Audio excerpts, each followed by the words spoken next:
자, 이번 개각으로 돌아오는 분도 있죠. 네. 권영세 통일부 장관 이제 국회로 돌아옵니다.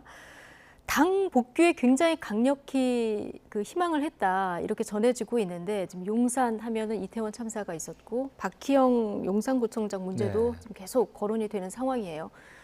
좀 용산 사수에 조금 이게 빨간불이다 이렇게 판단을 한 걸까요? 그렇게 봐야 되겠죠. 예. 그리고 이제 사실은 지금 그 초대 내각의 국무위원으로 들어가 있어 일하는 분들 중에 상당 부분 적지 않은 부분이 사실 이제 정치인 출신이 있고 네.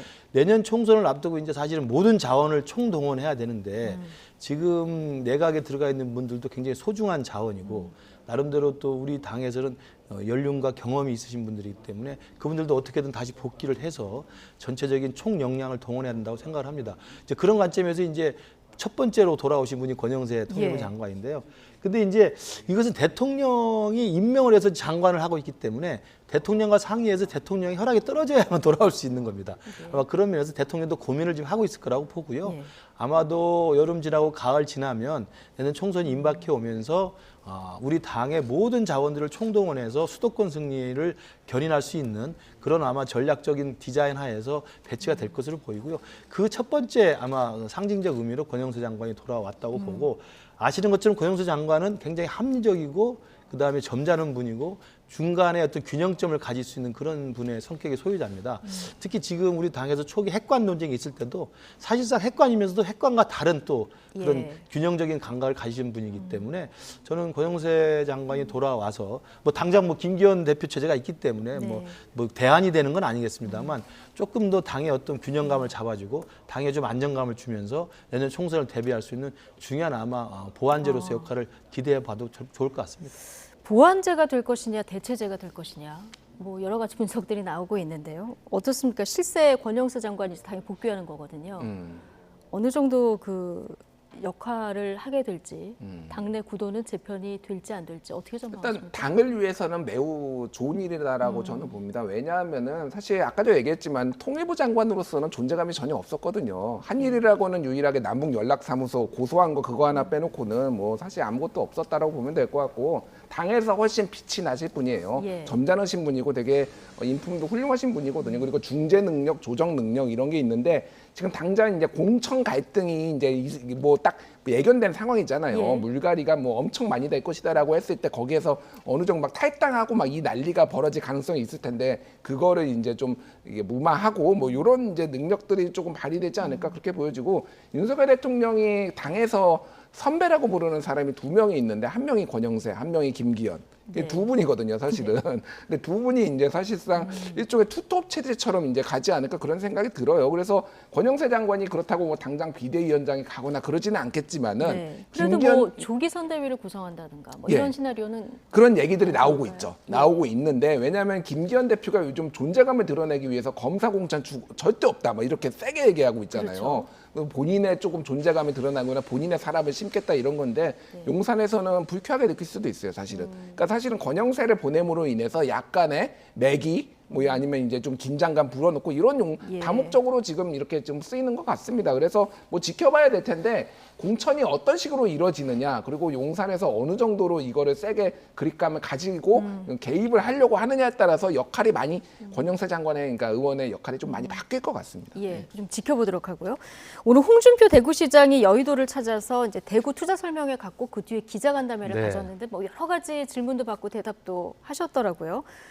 자, 대표적인 게 당의 수도권 인재가 고갈됐다. 이 점을 지적했고요. TK 공천 물갈이 비율이 이제 관례대로 하면 한 50% 정도 될 것이다. 이런 전망을 내놨는데요. 네. 어떻게 보십니까? 그 당의 물갈이는 이제 되게 정확히 보신 것 같아요. 왜냐하면 그동안에 선거 경험이 많은 분이기 네. 때문에 대체로 이제 한 35% 정도는 기존의 현역 의원들을 물갈이하는 게 지금까지 관례였다. 그러나 이제 물갈이를 하더라도 안정적으로 자기 안방 텃밭에서 물갈이를 많이 해야만 그 부분이 효과가 있기 때문에 TK 같은 경우 그래서 50%가 되지 않겠느냐고 예상을 했고요. 뭐 대부분 당에서도 그렇게 생각을 하기 때문에 지금 TK, PK에서는 지금 공천 경쟁이 굉장히 치열하게 물밑에 진행이 되고 있습니다. 저는 오늘 홍준표 시장이 간담회에서 말한 것 중에 총선과 관련해서 좀 시사점을 띄는 것은 수도권에 지금 인재가 고갈됐다는 이야기입니다. 저도 100% 동의합니다. 지금 수도권에 지난 선거에서 참패를 했기 때문에 사실상 그 현역 의원 말고 원외 당협위원장이나 원외에서 내년 선거를 정말 이길 수 있는 선거로 치를 수 있는 중요 인재들이 지금 배치가 전혀 안 돼 있습니다. 물론 저를 빼고. 그렇기 때문에 그런 부분에서 본다고 한다면 실제로 서울 선거, 그다음에 경기 선거가 한 123석으로 내가 알고 있는데요. 네. 이 123석 중에 우리가 거의 다 참패한 원외 지구당이기 때문에 여기에 그러면 경쟁 있는 사람들이 배치가 돼서 좀 스크럼을 짜고 전체 수도권 승리를 어떤 이겨낼 수 있는 분위기로 전환시켜야 되는데 이번에 조강특위에서 사고당협위원장들 모집을 하고 있습니다만 수도권 얼마나 지원했을지 궁금합니다. 지원을 많이 했겠지만 예. 과연 그럴 만한 분이 올 것이냐 또 예. 그런 만한 분을 채울 수 있을 것이냐 결과를 봐야 되겠습니다만 상당히 빈약할 거라고 보입니다. 가장 큰 그 수도권 인재가 빈약한 이유는요.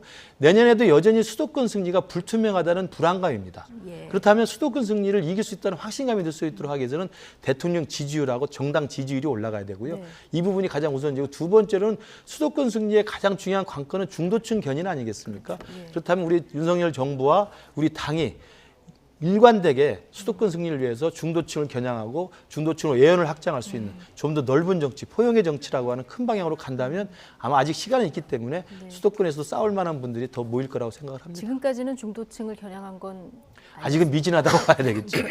앞으로는 중도층을 좀 겨냥해야 된다. 네. 그래야 수도권의 그 의석을 얻을 수 있다. 이런 지적이신데, 자, 홍준표 대구시장, 민주당 이낙연 전 대표의 귀국 이후 민주당 판도에 대한 오늘 질문도 받았거든요. 어떤 대답을 내놨을지 듣고 오시죠.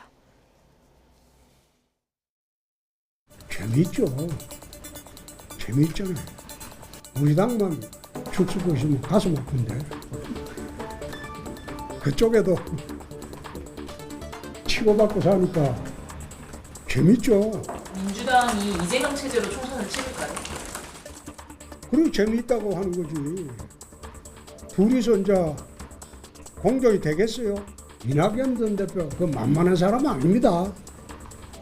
정치 경력으로 따지면 이재명 대표하고는 비교가 안 되는 사람이에요.